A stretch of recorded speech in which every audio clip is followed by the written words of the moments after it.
What up, everyone? Welcome to News Across the Galaxy, where we talk all things LA Galaxy. Today with me, I have, as always, Bryant.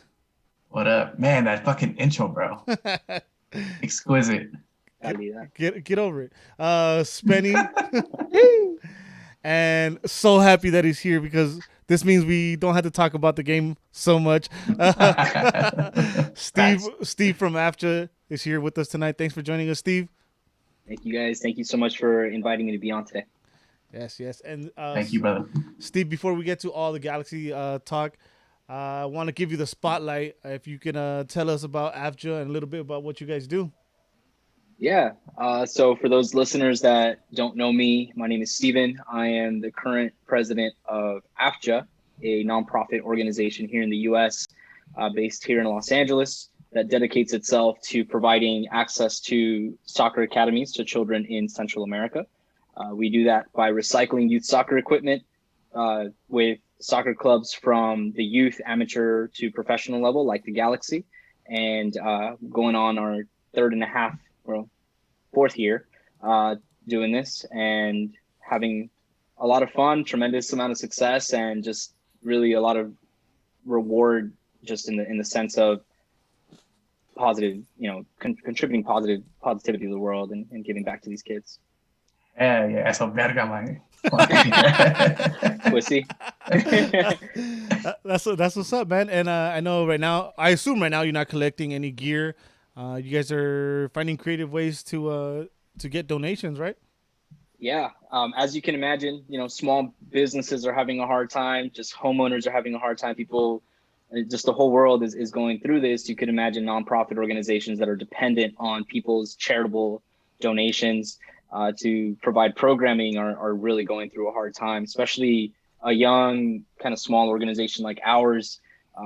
Kind of went from having a really successful 2019, ready to hit the ground running in 2020, and then we kind of had the brakes pumped on us. But we're finding, like you said, creative ways to stay alive, creative ways to keep our youth engaged, our communities active, and we're doing that through just virtual engagements. One of the things that we have coming up this upcoming Saturday is a virtual loteria night, and it's a Loteria Salvadoreña. So it's the same loteria that you've probably played before, but with the Salvi twist. And folks could order the game still and get it rushed to their house by Saturday. But for those G's that got that heads up and got that ordered ahead of time, be ready to go on Saturday. So we'll be doing a loteria night through IG Live as well as Google Meet. And just like this, like a video conference and stuff. And it'll just be, we're encouraging people to play at home with their family, their friends, and just kind of the people that you live with, right? To respect the quarantine and stay at home orders.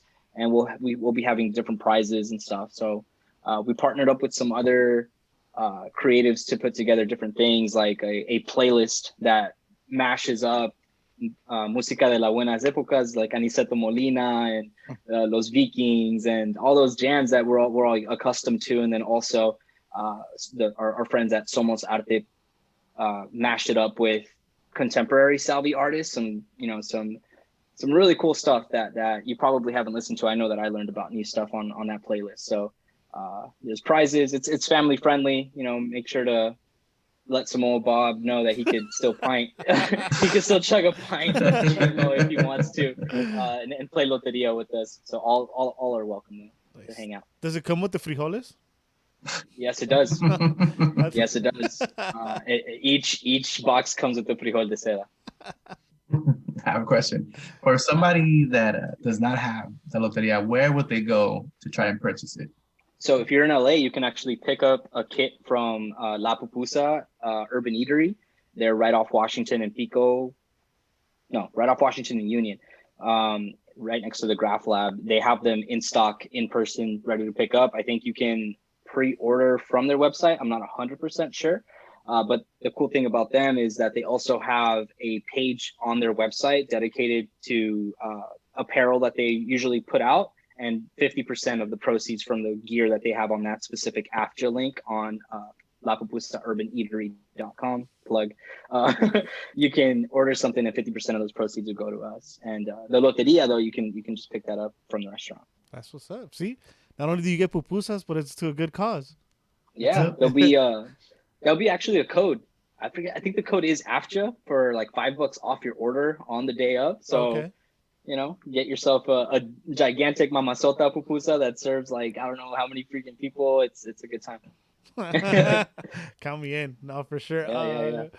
And you guys you said you had a stream coming up, right, as well? Yeah. So like you said, man, we've had to come up with creative ways to sustain our programming. All of our executive board, myself included, are all volunteers, 100% volunteers. We don't receive any of the funding for our personal usage at all, but the programming itself, when we're talking about uniforms, field access fees to fields, just any types of program operational costs are all covered from donations that we would normally receive at events like the tailgate that we had last year for Central American Night and things like that. So since we haven't been able to do stuff like that, we've had to come up with creative ways like Loteria Night or this charity stream with our friend who is Kylo, also known as Cosmo from Liga G. And so he's going to be doing 12 hours of streaming. It's not going to be just FIFA 20. It's going to be Call of Duty, some other games that I've never played before. I'm not the gamer, he is. And we have a bunch of prizes. There's like a Pogba jersey. There's I think a Gareth Bale Real Madrid jersey. Kind of ironic because now he's at Spurs, but considered a classic. True. And yeah, some more cool stuff in there. Yeah, nice. Yeah, Kylo is definitely a big gamer. Make sure to follow him on Twitch. That way you get the notification whenever he does go live. And yeah, the guy does play a ton of games, and I'm sure he's gonna help out a lot because I know he gets a lot of views as well. And you said, I think you told us off air he's gonna play like 12 hours straight or something like that. Yeah, I mean, this is his like he like I said, like I'm new to the whole like Twitch world and things like that, but he was like, yeah, man, like he's like, I'll do a 12-hour stream, like very casual, and I'm like, 12 hours, man, that's commitment, and so we partnered up with Tiltify, this website where now gamers and any streamers like TikTokers and things like that can use their platforms to raise funds for all kinds of nonprofits, not just AFJA, but St. Jude's or these other causes that you might want to raise funds for. Even I think for even podcasts and stuff, you could do a integration with Tiltify where people can just donate like $5 or whatever as they're enjoying your content. Oh, nice. We definitely won't look into it because we're not getting shit donated to us. I think for that, you might want to look at like Patreon, for you guys. Only fans. I mean, no, just kidding. Wrong show. I thought Brian already had that. No. There have been suggestions. You'd be surprised. You said you wanted to touch a little bit on. Sorry, I forgot the name. Metric. You said. Yeah. So what we're coming out with is a dashboard. I know it kind of sounds kind of dull. It's a dashboard, but it's something that I'm really excited about. It's something that's going to allow us to visually report on return on impact for everyone that's helped us out. I think it's really important for us to have that transparency so people can see the data that we're able to collect on our programming from the jump, from when we started in 2017 all the way to now. So how we're starting that is to show people what we've been able to do during COVID, which is something that a lot of just nonprofits had a really hard time with transitioning over to virtual space. I think we all did, right? Like going to work or school with, like, if you have kids, like I know a lot of my friends had a really hard time having their kids at home and remote learning and stuff like that. So what we created is a virtual soccer field using Google Meet, and with the gear that we collected during Central American Night last year in 2019, we were able to send a shipping container with 400 pounds full of soccer balls, cleats, uniforms, all that, thanks to the Galaxy community. And once we got that over there, we were ready to roll in 2020 with expansion. We were going to go to Panama with Jaime Panedo and all these really big things that were coming for us in 2020. But the biggest of all was obviously COVID. And we had to make a pivot. Everybody's talking about, what was your COVID pivot? How did you keep your program alive? And we did that as a group, creating a virtual soccer field where for the first time, a little girl in Honduras is connected with her AFJA teammate or academy mate in El Salvador or Guatemala every Saturday.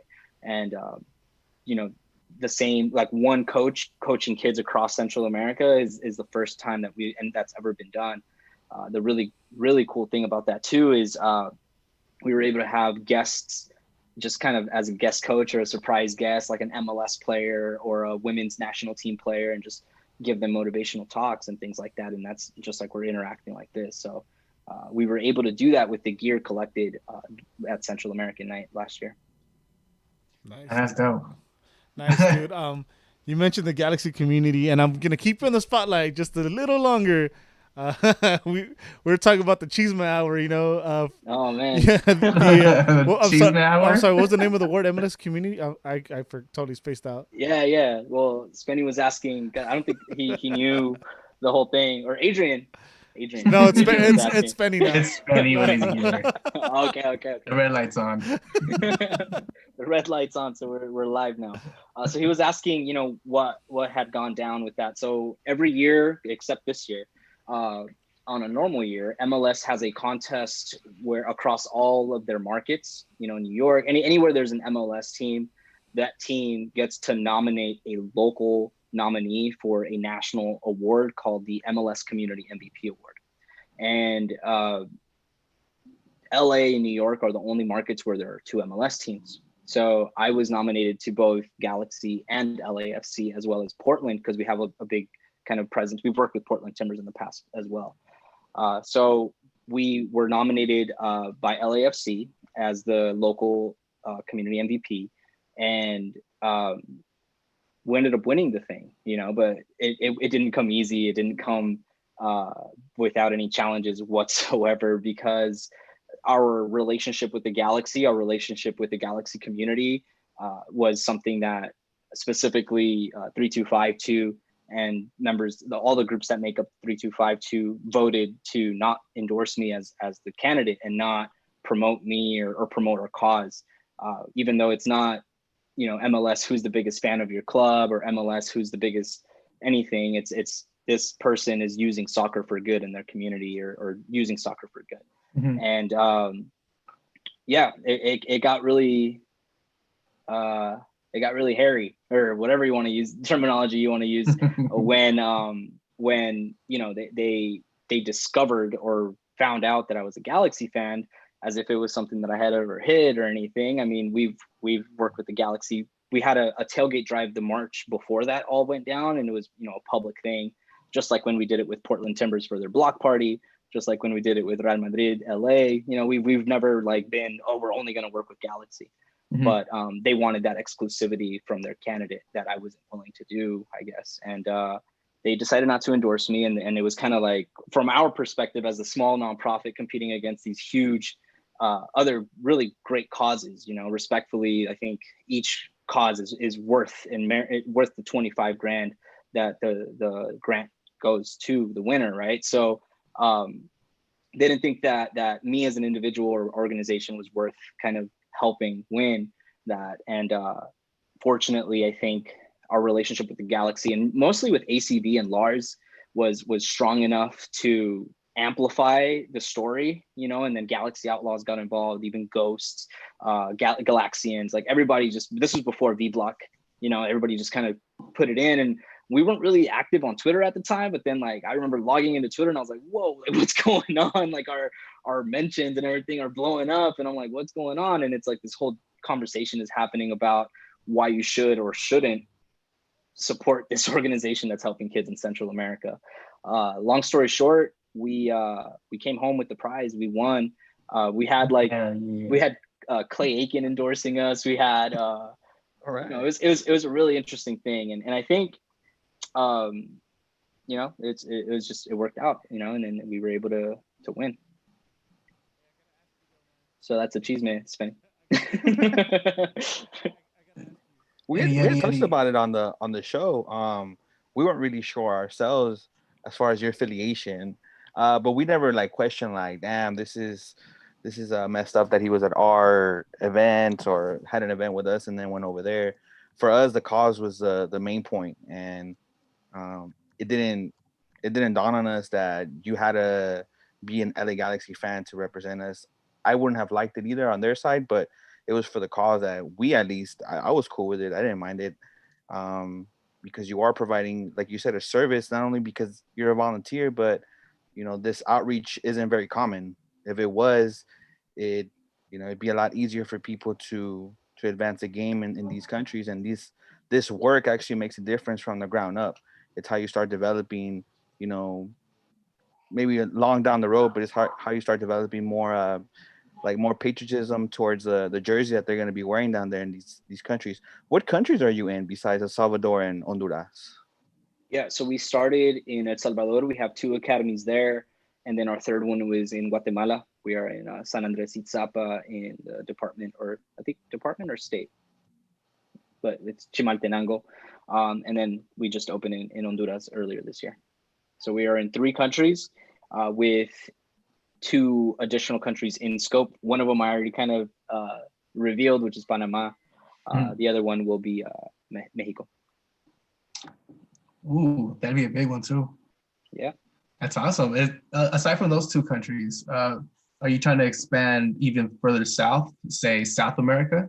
Yeah, or the Caribbean as well. One of our really good friends is Shaka Hislop from Trinidad and Tobago. Yeah. ESPN SC. Like, I don't know if you've seen it, but we go crazy sometimes when he wears the Academy jersey on ESPN FC, which is really cool. And we always take a screen capture and send it to the kids. So he, for us, it's not about any team or country. It's really just providing kids that would never have access to an organized soccer academy, just access to not just a training from a coach that's certified and all that, but also just the gear. Like, we want to remove any kind of obstacles that exist so that they can just play the game in an organized setting and find talent. And it's not so much about developing them as soccer players. It's really using the game as a vehicle for social change. That's our big mission. Eddie. Ooh. Mic check. I think that's good though, man. When you said that you had Jaime Pinedo ready to go to Panama, right? Yeah. So Jaime Pinedo, the way that Jaime and I got in contact was through Central American Night that we had last year, right? Like that huge event for us. It was so much fun. I think for me personally, as a Galaxy fan growing up, one of the big things that always drew me to the team was that kind of connection to the culture and just having a place where, you can vibe on a cultural level, but also enjoy the club, the soccer history and all that. So Jaime was part of that kind of promotion of Central American Night, him being from Panama. And it's not only like the celebration of the countries that celebrated their independence on the 15th, but it's just a celebration of Central American culture. And that includes Belize, Nicaragua, Honduras, the Garifuna community and things like that. So Jaime got in touch with us and was like, man, like the more I learn about the organization, the more I feel like we need to do this here in Panama. And he already has Fundación Pinedo established in Panama. So he and I were in talks of having our expansion of AFJA chapter in Panama. Oh, that's awesome. Man, and I'm over here wasting my life. Nah. Look at that big studio you have in the background, bro. I know, huh? Self-made. Don't be mistaken. Don't be mistaken. He's there to clean it, not to use it. Oh. All right, guys. I think I'm back. Can you guys hear me okay? All right. I hear you. All right, cool. I was just trying to stall because you're a piece of shit, I know. No, not just that, but Steve, everything you're doing is God's work, and we definitely do appreciate. Everyone appreciates what you're doing. That's why it was easy for the Galaxy family to back you. It was no question, like Spenny was saying. But can you tell everyone where they can find any info they might have or any questions they might have? Sorry, about AFJA. Yeah. First and foremost, this isn't something that would be possible just with me alone. I have a really, really great team here at AFJA, and then just the Galaxy community as a whole that has really stepped up majorly, like in every way, not just with the MLS contest, but just, helping us get connected to more youth soccer clubs so we can have donation drives and things like that. And a lot of people go to our website to contact us directly from there. And that's www.la2la.org, la2la.org. Or you could find us on Instagram at afja.es. Just send us a DM. Kelly runs the IG, and she'll respond and answer your questions and stuff like that. That's what's up. And we'll repeat it again at the end. Do you got like 30 more minutes of stuff to talk about so we don't have to get to the game? Yeah. Let's figure something out, because I don't want to hear everybody just bag on David Bingham the whole time. All right, you know what? It's not easy being a goalie, dude. Now I do want to do it. So the Galaxy played against Colorado Rapids last night at Dignity Health Sports Park. And I'm going to start with the lineup. I don't want to do this, but here we go. David Bingham in goal. Steve's favorite. Now we know. Hold on, he's not my favorite. I don't know. It kind of sounds like it. And Sua at left back. Steris and Depew in the center backs. Araujo outright. CDMs, we had Corona and Kitchen. Outright, we had Leggett. Surprisingly, Pavon out left, and Alvarez playing cam, and everyone's favorite, including mine, Zubac on top by himself. Zubac! It's today's Zubac to you, sir. So guys, first impression when you guys saw the lineup. Oh, we're playing with 10. Basically, that's my thought. I thought the experiment with Zubac was going to be over, to be honest. This was a game that we should have came home and just won, but we didn't. Abubakar, man, he stepped up, dude. He like, I don't know what it is, but when he plays against the Galaxy, he's just really just plays different. And I don't know, it wasn't our night. It was that for the lineup. I liked it going in. I think that the LA Galaxy had come into this game with a lot of confidence. I mean, they've been playing well, and this is the lineup that they came out with throughout that run of playing well.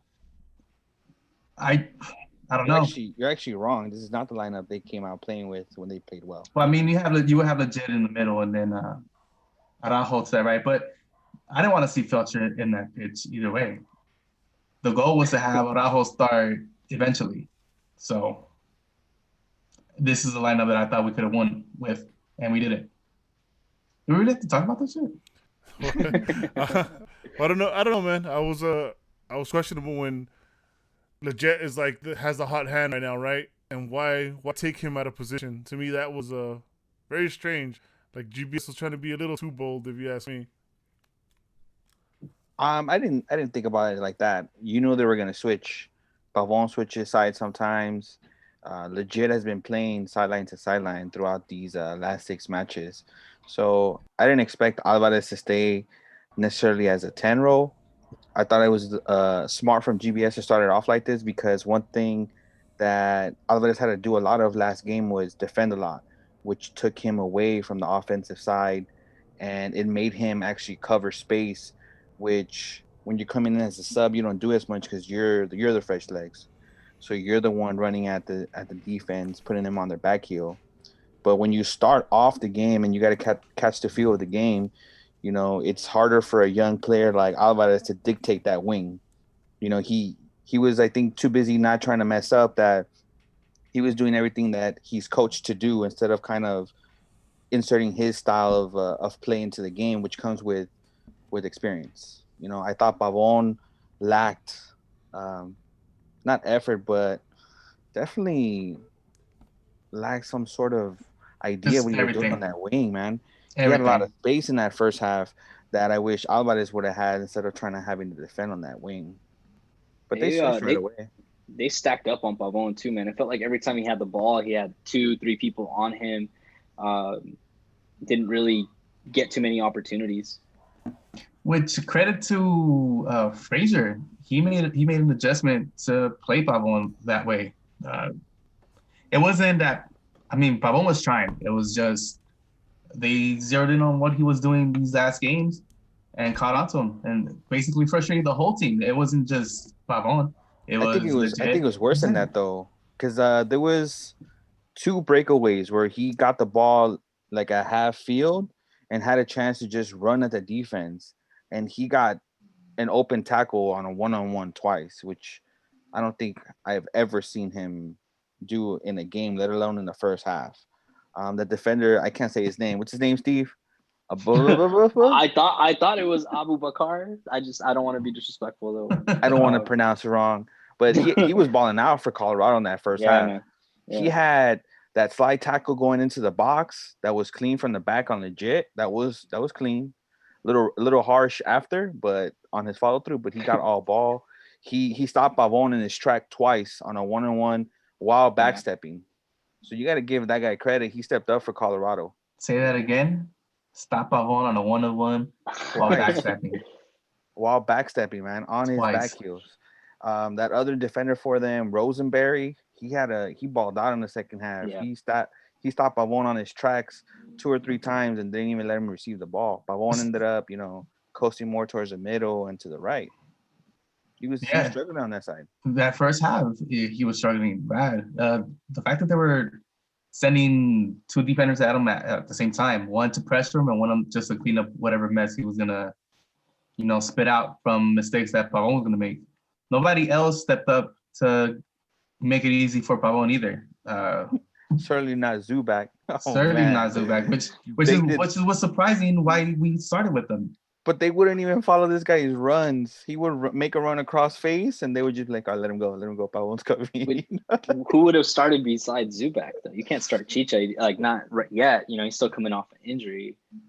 See, that's one of the things that I wanted for this to happen, because as soon as they came in, which we'll get into the second half, it made a big difference. If you start with a Chicha and a Jonah in the beginning of the game, you put some type of pressure on Colorado, and you relieve pressure from Pavon getting doubled, because nobody was going to guard Zubak. Nobody was going to guard Alvarez. They let Alvarez shoot one, but after that, he didn't really have much. Yeah. So there was that one opportunity. The fact we didn't come out firing on all cylinders, trying to get a win at home right away, it's kind of, it bummed me out. Because, I get it. We've had Zubak in there. We've had results. And we've had, some type of what would flow to the game. But I don't think this was another game that he should have started. I think that's a GBS fuck up right there. I didn't mind it. Who else are you gonna start? It's just Williams. Frustrating. I don't think you wanna rush it. I think even Zubak still needs to learn spacing. So I wouldn't think that Williams is that far ahead of him if they haven't called him up already. Because 1 goal in 6-7 games, and you have clear-cut chances, and you can't even put it on frame. I don't think the coach is looking to get much out of you at that point. At this point, you're just gonna exceed expectations, and you wouldn't want to rush another youngster like that right now. One thing that I think really is just distinct about Zubak versus the whole comparison of Zubak and Chicha is what everybody's been talking about for the last couple of weeks, right? And I think one thing that's going for Zubak is his ability to at least control the ball, hold it, just that slight half second to let the other 2 guys just flood the box a little bit more is a little different from from what we saw with Chicha in the second half. And I don't know if I'm the only one that sees it that way, but I don't know if it's maybe the height difference, or whatever, but it just seems like he has a little bit of a longer hold on the ball than Chicha does. A couple of things why. They don't respect him, and he's not as aggressive as a forward should be, right? So if I'm a defender and I'm looking at Zubak on the wing with the ball in his feet, I'm more worried about where Pavon's making his run and where Legit is crossing compared to Zubak taking me off the dribble. He hasn't been that type of player on any of the 6 games that he started, or 8 games that he started. He hasn't been that. He's always looking for that pass when he has a wide. He's not looking to create for himself, to be cheeky on the back post or anything like that. He's sticking to his game plan because he doesn't want to lose his spot, which is inevitable. You see him kind of give up every time he's been subbed out these last 2 games. Yeah, that's not something I expect from him. When it comes to Chicha, if we're going into the second half, he was double teamed right away. Right away, you created one-on-ones. Right away, you were able to move the ball sideline to sideline more. Jonah inserted himself immediately on the ball. He demanded the ball with his play by checking in. We'll get to the second half, because there's still a lot of shit that happened in the first half, like a goal. Like Bingham saving a couple shots that could have went in. Yeah. As much shit that we want to give Bingham, I think he had a pretty solid first half. Yeah. That goal, I kind of want to put it on DePuy. As much as that we've been talking him up and saying that he's a good defender and all that, and the defense, has been solid on that goal. It looked like miscommunication, and DePuy looked lost on that one. I don't know how you saw it, Svenny.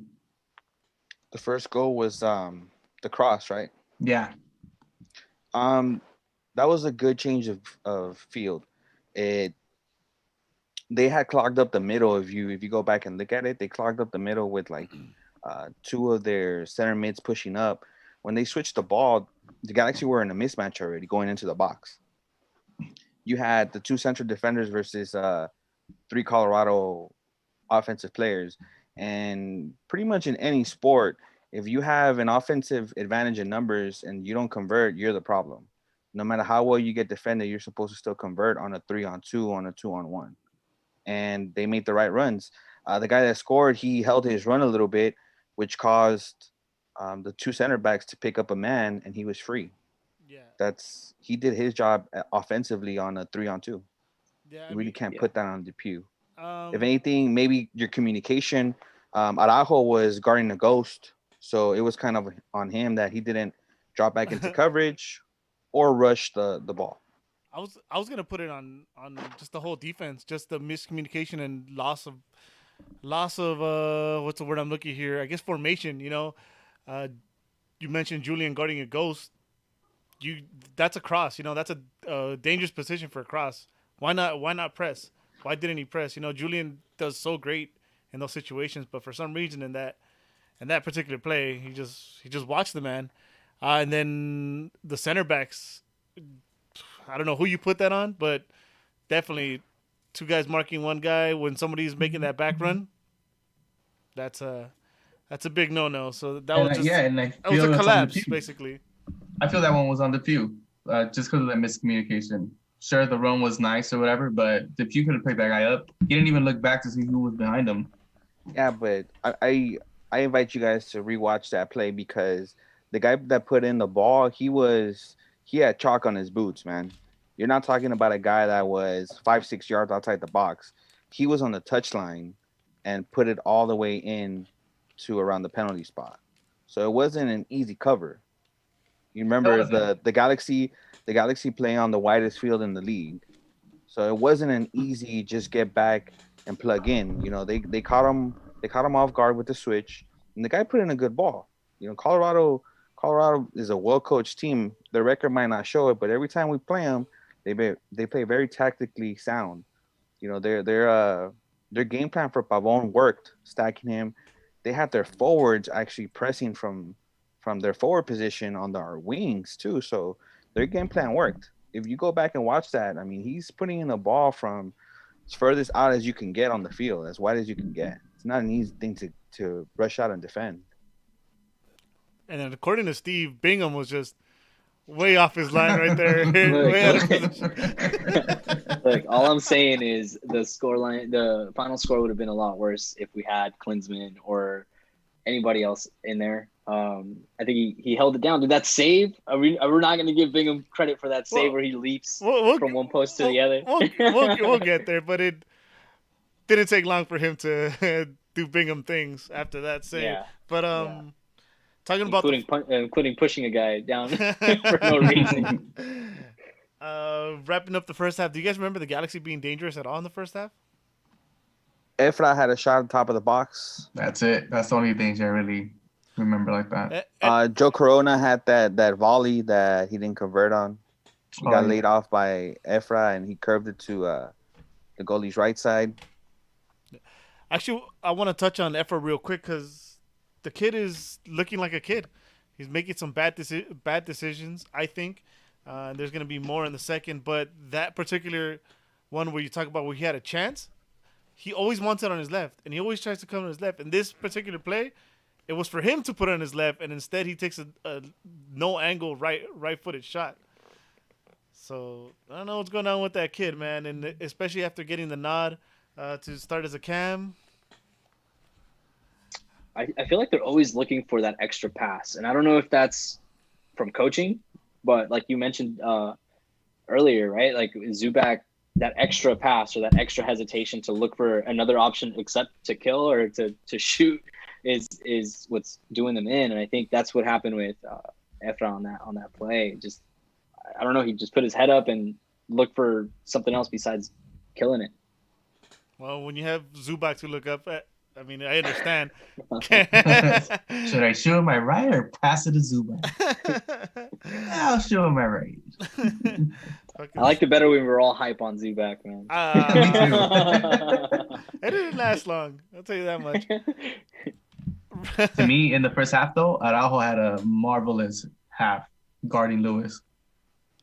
Yeah, that'll change soon. Because he's a dangerous guy on their left side, and Araujo had him shut down on that first half, which is the only player who actually had a decent half. Everybody else offensively was just shut down because I don't know what Robert Frazier told his guys or how he lined them up, but he shut it down nasty. He shut down every lane when our offensive players had it. I'm not sure if it was in the first half when Insua literally ran that whole line all the way down off the corner. And, yeah, Insua is an unsung hero, I think, at some points with regards to clearing the ball. A lot of our mistakes come from the clearance, and from our team, from that backside, Insua is one of the only ones that can really clear that ball down that line and still leave it in bounds. You know what? The magic left foot. You know what? One funny thing about Insua, I don't know if you guys see this too, but like you watch soccer players, speedy soccer players, like effortless. When they take off. But with Insua, I feel like you can see him like pushing when he's running. Yeah. Oh, he does have like this ostrich thing, like when he runs. He doesn't move his head, kind of. It's just like his body like goes like giggity. I'll accept it. The giggity run. Yeah. All right, guys. Second half. It only got better, right, in the second half. I think it was just more of the same. I didn't really see, obviously, before the subs, any really change, any like locker room speech that helped them. I saw a flat Galaxy come back out. I don't know if you guys saw any different the first few minutes of the second half. Pretty much the same thing as the first half. And again, credit to Robert Frazier, bro. He frustrated the shit out of the Galaxy. Anything that we were trying to do offensively or try to build, all the lanes were shut down. We just got outplayed. We got outcoached in that match. Yeah, outcoached, I think, is the real reason for all of this. I think starting from the lineup, having Alvarez up top as opposed to leaving it alone. If it ain't broke, don't try to fix it type of thing. Coaching is definitely the component that was the difference in this game. Yeah, definitely. Second half, I expected some adjustments on that wing. The fact that you had Araujo and Efra right next to their coach, I thought they would improve. Even though Julian was kind of having a good game in the first half, he was playing a lot of recovery ball, meaning that he was a little bit out of position or he got beat. And he was coming back late and using his athleticism to recoup a lot. He picked up a yellow in the first half, and he should have got an early yellow again in the second half when he pulled on that jersey, which would have been the second time that in a row that he's made that play. And he's making that foul, which is smart, but he's making it why? Because he's getting beat. He's getting beat on those one-on-ones with an easy fake both times. I thought that would change, so that kind of pissed me off a little bit that he was still making those mistakes right next to your coach. If you're not getting coached, then at least don't create fouls in front of your coach to show him that you're not doing what you're supposed to. And I think they failed each other in that aspect as far as GBS and Araujo. Well, on the one-on-ones that you're talking about, who beat him on the one-on-one? Because Lewis couldn't see shit against Araujo. No, Araujo was shutting them down the whole game. No, I disagree. In the second half, to what Spenny was saying, I don't know if it was tired legs or whatever, and this is something I do remember clearly because I'm gonna mention this because Jonathan Lewis is a U.S. Player, so I tend to pay more attention to some of those players. Dude, he was breaking a lot of Julian's tackles.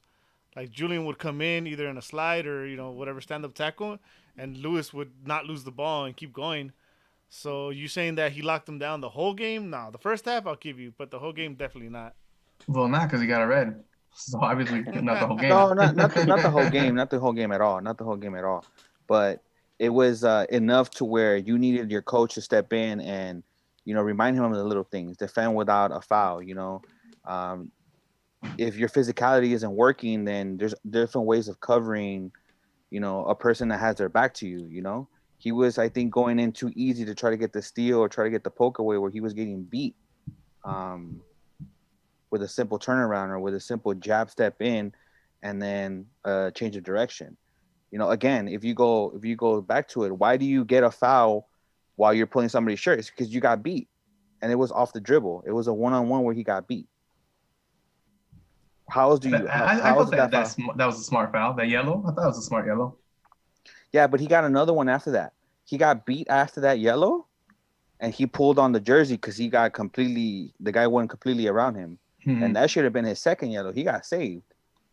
That's where you as a professional, you have to understand the situation. You're down 1 goal. You don't need another foul. You don't need to talk back to the ref. And that's where, as coaching, you come in and you kind of dictate him on how to go about his defending from that point on. Because you're talking about in the 60th minute where he should have gotten his second yellow. Mm-hmm. To Angel, that's what I mean. Angel's asking us on the chat, out-coached. How? That's how you get out-coached. You had no adjustments whatsoever for this team that's just sitting there and covering your lanes. That's being out-coached. Yeah, there was no adjustment in the second half. Well, talking about except for those subs. Yeah, I was about to get there. It didn't take long. Actually, 54th minute for GBS to do a double sub. Perry Kitchen came out for Jonah, and Chicha came in for Zubac. I think one sub is obvious. The Chicha for Zubac, but I don't know how you guys felt about Jonah coming in for Kitchen, which I'm fine with Jonah coming in, but I've mentioned before the way Kitchen plays is destroys, and especially for someone that coming back from injury and it's taking him long to get into 90-minute form. I don't want that guy having to do that much work. I would, especially in the defensive end, I would want to see Perry Kitchen instead. I have no problem with Joe Corona, but Perry Kitchen offers something different as far as the defensive side goes. So I kind of think that we kind of shot ourselves in the foot with that sub. I honestly feel like Jonah came in and did absolutely nothing.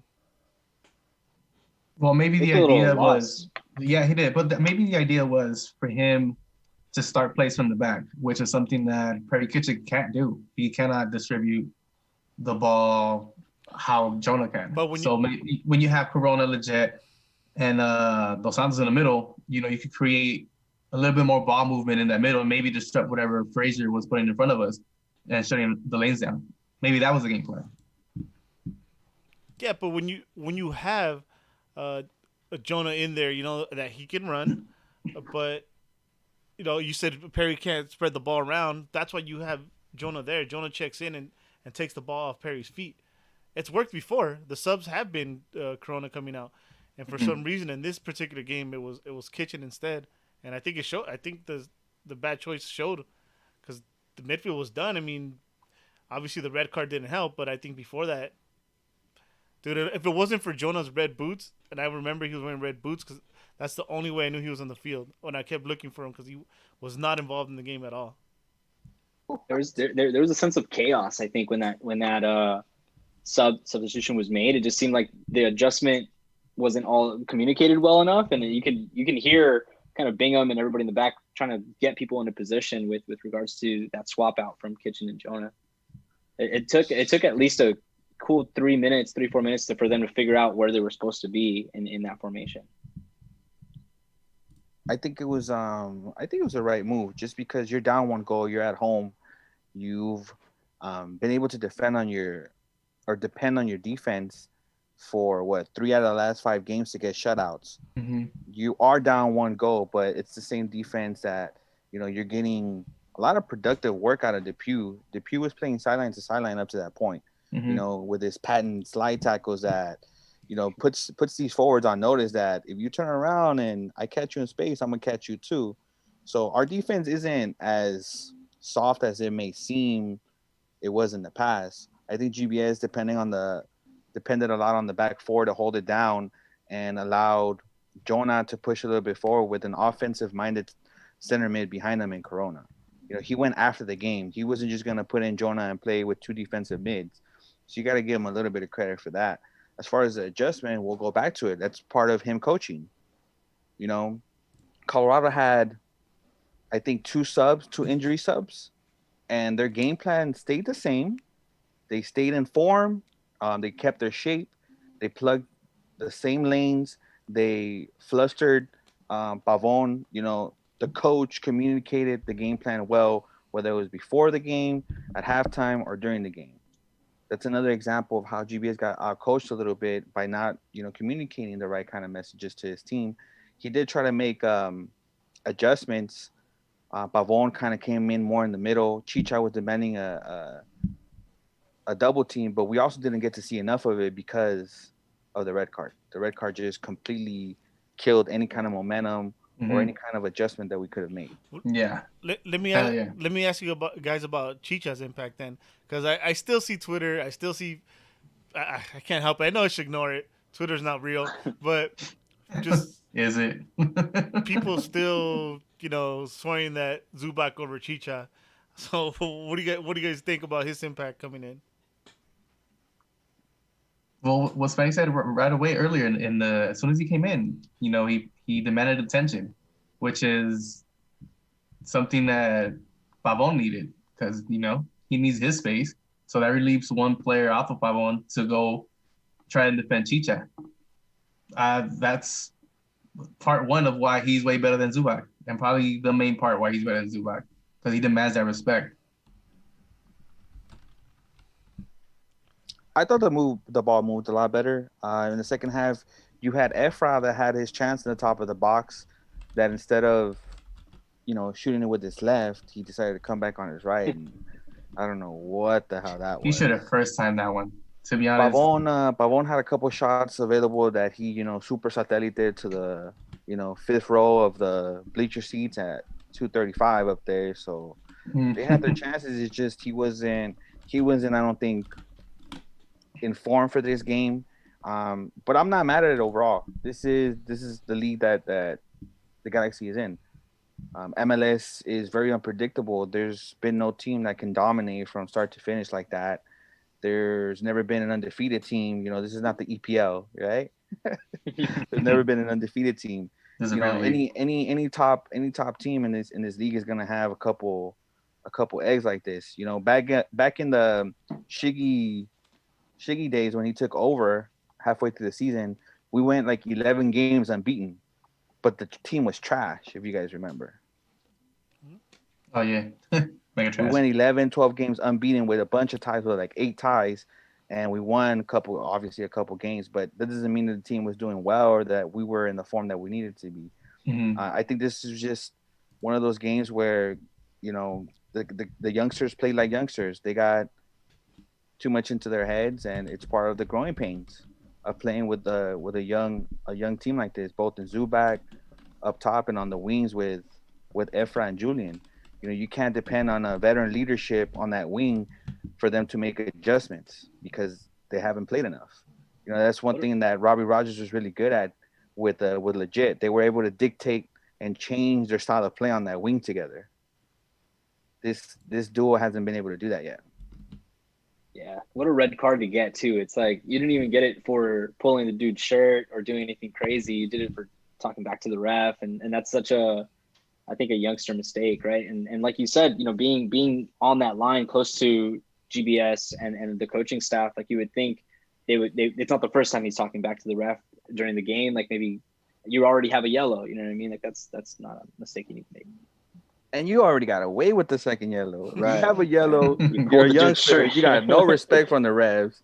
Yeah. You should have gotten a second yellow, and then you still talk back after a clear foul. Like, you asked for it. Which, you know what? I like the intensity from Araujo. The young man, he has some kind of grit to him, which I like. It's just, it was an irresponsible second yellow, and, this is part of the growing process.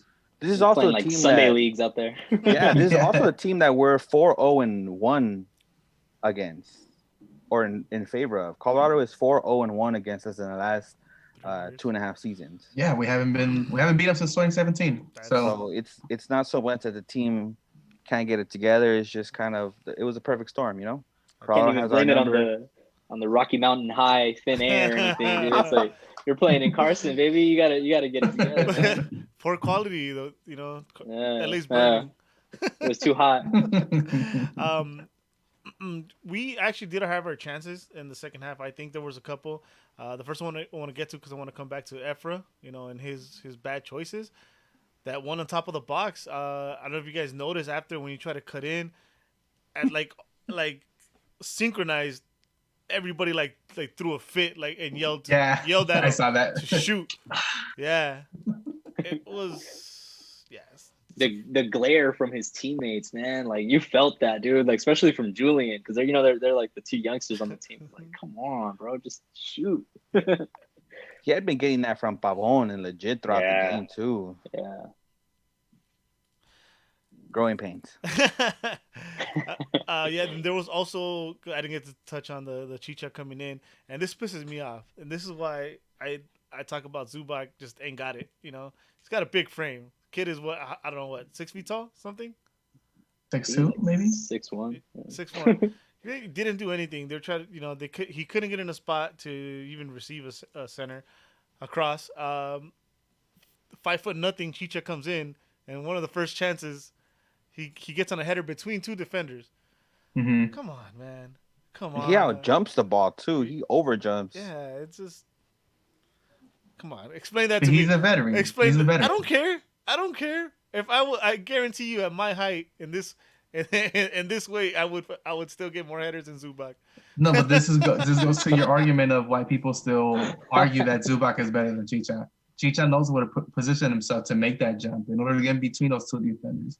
Zubac doesn't. He doesn't have to. He's fucking 6 feet tall. But either way, you should be able to. You should be able to know how to get in position to get an advantage over your defender. The Zubac experiment has to be over. It has to be over. I wish it would have been over in this game where Chicha would have started. Maybe we could have got one early, and maybe we could have had a chance of winning this game. But I mean, as hard as he tries, dude, it's not it. All right. You know what? I'm gonna leave Zubac alone because I'm remembering listening to the Riot Squadcast, and they said, "Don't be mad at Zubac. We've had how many seasons to get a backup striker, and they haven't done anything about it." So, back to the front office. Yeah. Back to blaming the decision makers. Damn it, front office! It's you again. But anyways, 70-something minute, Julian gets the red, stupid immature red, and just properly name titled the show. Thank you, Spenny. Growing Pains. So he's gonna learn from it when he's watching the next game. Well, he doesn't have to travel to Salt Lake, so I guess he'll be watching the Spectrum if he can find it. But yeah, not long after that, all that has to happen is people start warming up and they're scoring us. Damn. I couldn't believe it, man. I couldn't believe it. Damn. And this is a guy that Araujo was guarding too. He's the one that ends up scoring. Lewis. They went straight. They went straight for that corner too. As soon as people went on, like you just saw the ball in that section, the whole cool 10 minutes or 5 minutes of a play is just attacking people's side. Damn it, people. I like how. Yeah. Why is he? I don't get it. I like he comes in looking like he doesn't know where he's gonna be or what he's doing, and I don't know. I like how Steve is trying to fast forward through the second goal because we know where that mistake came from. Although he made a great save before that, a fucking great save, a one-on-one point-blank shot. Mm-hmm. Bingham put his face on the line and made that big save. But another defensive breakdown. I think it was on the side where we weren't missing a defender. That through ball where everyone fell asleep on that player. That cross came in and Bingham doing Bingham things. Just swatted at it like a cat. Kind of similar to who was it? San Jose, Portland that scored on us like that not too long ago. Oh yeah, where he puts it right in the middle. Yeah, and I still don't get that. And I'll say this again: the very little training I have as a keeper, I know you don't do that. I definitely know you don't do that. You just close your fist, punch it. Yeah, Punch it out. or grab it. It's not a ball of yarn, you know. Yeah. Well, question: Yeah. Was that an offside? No, No. not at all. Did you hear Get out of here, the? Brian. Did you guys hear maybe. the take on that though? Like, I mean, Bingham mic'd up is something else. I encourage you to rewatch the games. They usually post them on Discord. Shout out Tucker for doing that. But like, listen to Bingham yelling at the line ref. You know, he's like, "There's no way that he's onside." Like, he's just going crazy on that, dude. Yeah. Oh my god, damn it, Bingham. It's funny because the other time when you hear Kitchen yell at Bingham too, so we know there's frustration there. Yeah. Damn it, Bingham. All right, I'm gonna leave him alone too because his days are numbered. I heard damn it, I can't remember his name. Whatever. I heard they brought people so he could bring Navas. That's the only reason he's here. You know how crazy we would go. You know how crazy that would be. Dope. It would be. Yeah, we tend to. I wish. We tend to forget about our keepers once a new one comes in, and that'd be the end of Pinedo. Superman. Oh, seriously. Besides that, dude, Colorado still hit the bar a couple times. I don't know if you guys remember. Kellen Acosta. Kellen man. Acosta. Yeah. That guy always gets us, but he didn't get us this time. Jonathan Lewis Not this time. Jonathan Lewis got us this time. Yep. And Bingham, of course. But yeah, before we get to the awards, anything else you guys want to mention about this game? It was Colorado. Move on. Yeah, don't Yeah, panic. Yeah. Don't panic. I think this was one of the games that, might as well lose this one because from here on out, I think we're gonna win these other games. It's the Bobcats to our Lakers. I think if anything, the red card helped in the sense that Chicha still got some work in on the field to make sure that his body was good. Hopefully, he can get the start in Seattle, even though it's turf, and hopefully he can start earning his keep. If you're a fan and you think that we're better off with him on the bench, then you're delusional. You know, you should want this guy to come in and be everything that we hope he's gonna be. Even if you're not a fan, be a fan of the crest, and whoever wears it. Yeah. There you go. I That was mean, deep. I had it. On to Seattle. We don't play Seattle next. Onward. Oh, Salt Lake. play Salt next. Lake. Onward to Salt Lake. Yeah. Even worse. I mean, even better. Yeah.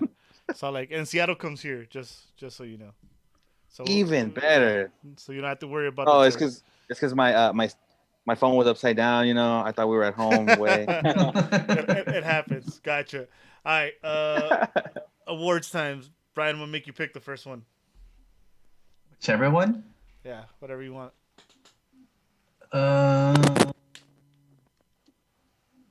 Let's go with Game is Off award. Award. To me, it's gonna be Pavon. It's just maybe I should have gave it to him the last game as well. It seemed like he was forcing a lot of stuff the last game. In this game, he didn't really do anything because they weren't letting him. So I feel Robin Fraser coached his team to have Pavon have an off night. So Pavon, sorry, man. Yeah, just to touch on that because I think my mic went out when we were talking about the first half.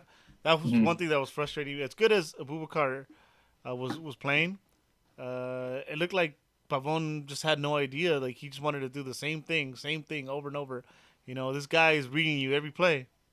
Change it up. And he was forcing it. He was doing a lot of shit that Drini used to do that would frustrate Spenny.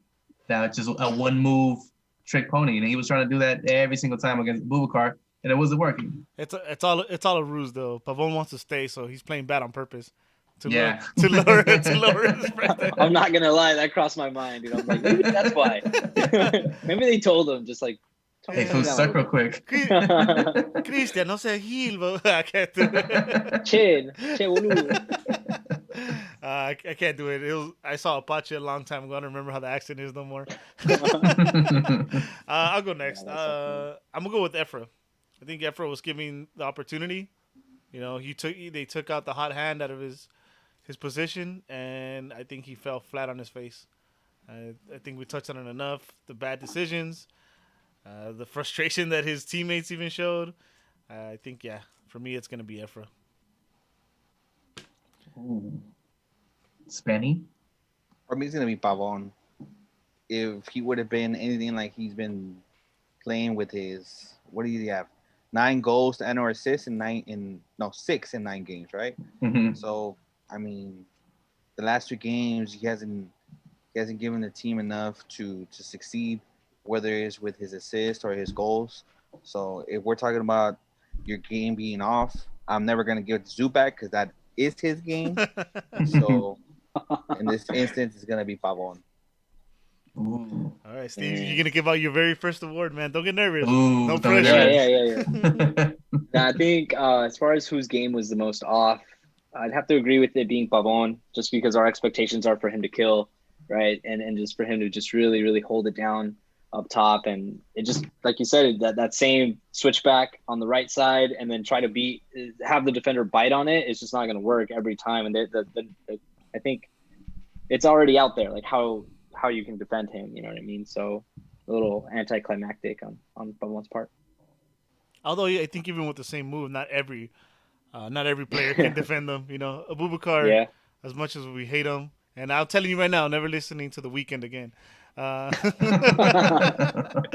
Yeah, he's a good defender. He's one of the better ones in the league. Yeah. So Yeah. I don't think every Shout out to him. defender could stop that same repetitive move. Let me see, Spenny, what you got next for us? Let's go with honorable mention. Go for it. Yes. Go ahead, Eduardo. Oh, me? Honorable mention? Fuck. This is tough. Because the other one's even tougher. I'm gonna go with Bingham. Despite that mistake, he did have some big saves. So What? yeah, he did. I mean, BDB. he did have some saves. It's not like there's much to choose from in this game. So I'm gonna go with Bingham. David Bingham for the honorable mention? Yes, sir. Brian looks Alright. disgusted. Doing I'm quitting the show. Gucci face. Nah, I'm actually gonna give it to By the way, nobody. I don't know. If I have to give it to somebody, Remember, there's even a bigger award you gotta pick after. damn.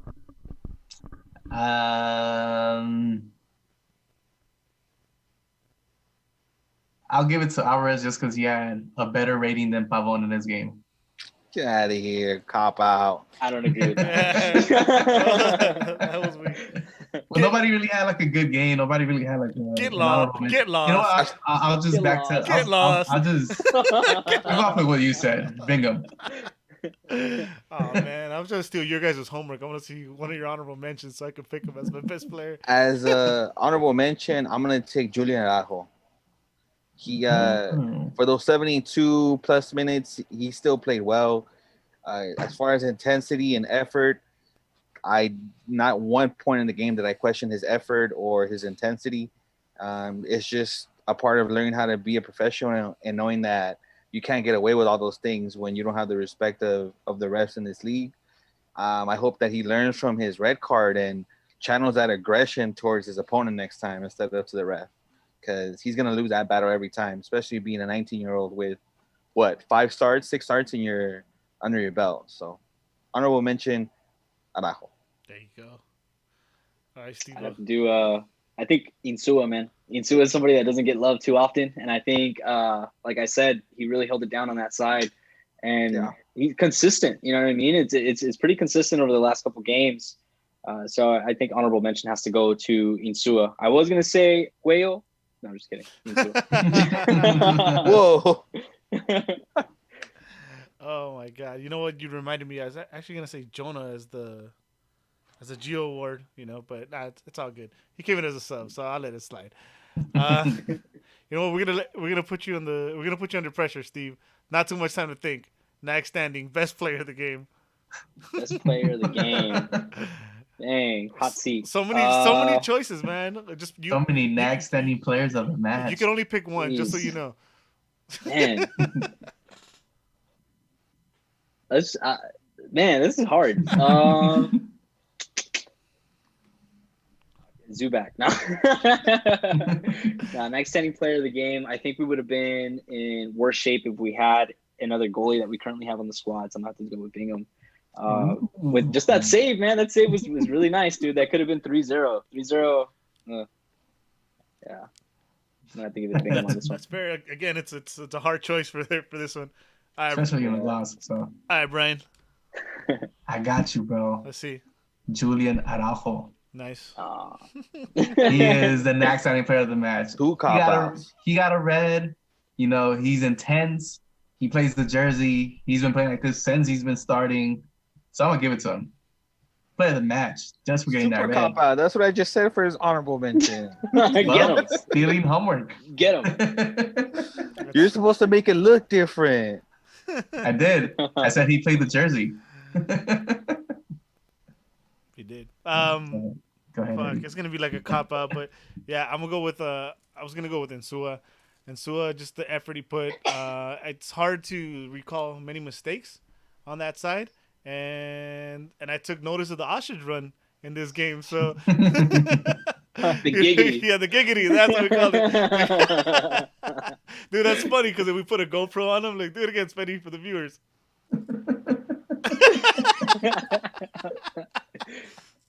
Oh shit! Yeah, definitely Insua, because I can't recall many mistakes coming from his side. The goals definitely came from Julian's side, but obviously Julian wasn't there for one of them. But yeah, so Insua. Mine is gonna be Depew, man. Depew, I think, was the most poised in this game. He was the most calm. He knew what his work was. He did it, he did it right. I mean, I'm lost for a word right there, but his patent slide, puts these forwards on notice. He had one inside the box. He was covering sideline to sideline. It wasn't just on his side with Insua. He came across goal a couple times to cover for Daniel Sturridge that was pushed out a little bit following runs. So defensively, as far as keeping your formation and being like a staple for the defense to follow, I think he was a perfect example. The only thing he didn't do that I don't think he's warranted to do yet is be a little bit more vocal, because obviously Sturridge has the captain's van, but I think Depew still put in work back there, man. I think it would have been worse without him on the field, especially if people would have played over him. People did come in though. Didn't play over Depew though. It's good to see people still has a career, right, guys? All right, guys. Well, fuck this game. It's over. We got Salt Lake on Wednesday. Onward. Yeah, it never happened. Let's get to some questions. There isn't many, so we'll speed through these so we can wrap this up. Logan Jones has a couple here. He says, all the chances that shitty-ass Zubac had, Chicha would have scored those. Facts. Yeah. Facts. I don't even think Zubac had that many chances, but I think there would have been more chances if Chicha would have started. Agree? All right, cool. Everyone agrees. Logan Jones then says, if we don't sign Pavon, who will be the best replacement for him? These questions are always tough because you have your wish list and your what is reality, what is realistic? Who can you bring? Well, I would have to say right now the immediate replacement would be Joni Rodriguez, that's supposed to be coming in. There you go.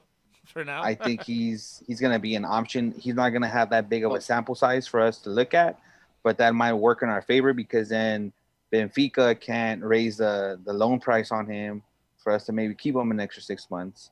So I would assume he would be the next project. He's still a 6-foot winger with speed, which can be deadly in this league, man. You can see what smaller players are doing with speed around these defenders that are supposed to be 6 foot plus or running around them. Now you add height and power to some of this speed, and it could be very dangerous for us. This league might have been tailor made for this guy if he's everything that we hope he's supposed to be. I've seen fingers on that. But when is he gonna get here?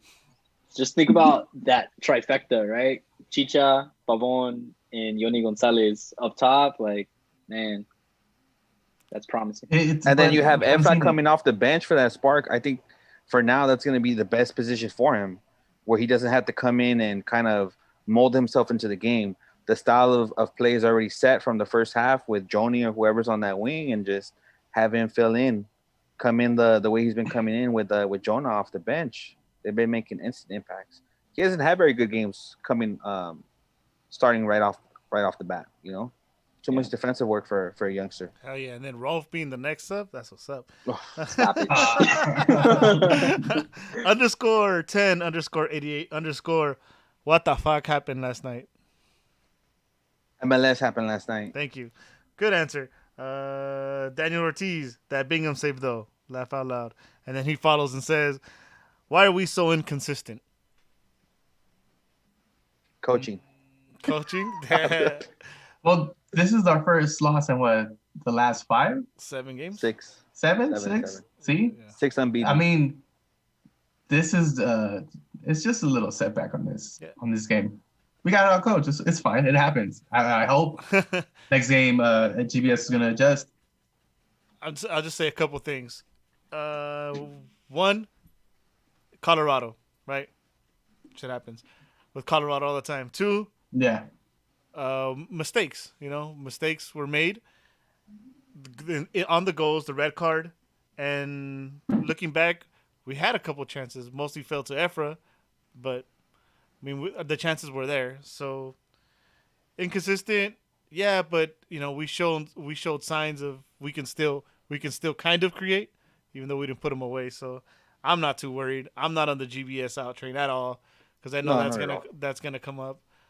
But I think it was partially too that it's hard to make adjustments when you've been kind of dominating, because the Galaxy haven't really been outplayed for an entire game, obviously in these last 6 games. So it's a little hard to adjust when you're already doing so well, and it happens in any sport. It's hard to go undefeated in any top league in the world, because it is hard to just look at yourself and make adjustments when things are working. Dennis Alfaro said, answer, G's got complacent, and that's why I guess the inconsistency.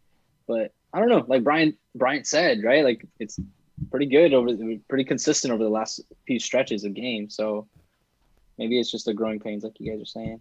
Hopefully, it's just one match. I think we'll do better in the next one. Hey, forget Colorado. Junior DSCIG. Are the Galaxy who they thought they were? Whatever he means by that. Wait, what? Is that a riddle? Say that again. Are the Galaxy who they thought they were? Who we thought they were? Sorry. I think so. I think you still see it here and there. Again, little bad luck. It's Colorado, so.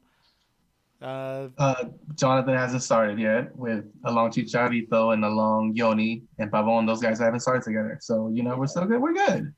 Yeah, I think once those guys come back, not only will we have a better squad out there, but we'll have at least proven subs that are going to come in everywhere else besides the forward position. Mm-hmm. You can. I think you'll still be able to count on Joe Corona or Perry Kitchen to come off the bench. It's not going to be something that you're going to frown upon when it happens, even if it is for Jonah.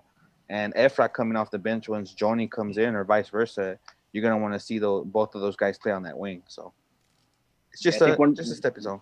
One thing that I'm really looking forward to, I think, is Danny Acosta to come back on the back line. We haven't seen him. We only got a little glance of it in preseason, and I think that'll open up a little bit more for Julian to play up, because he plays really well when he plays up a little bit more and is relieved from the responsibility on that back line. And hopefully Danny Acosta can fit that hole. You guys, if not, we got people.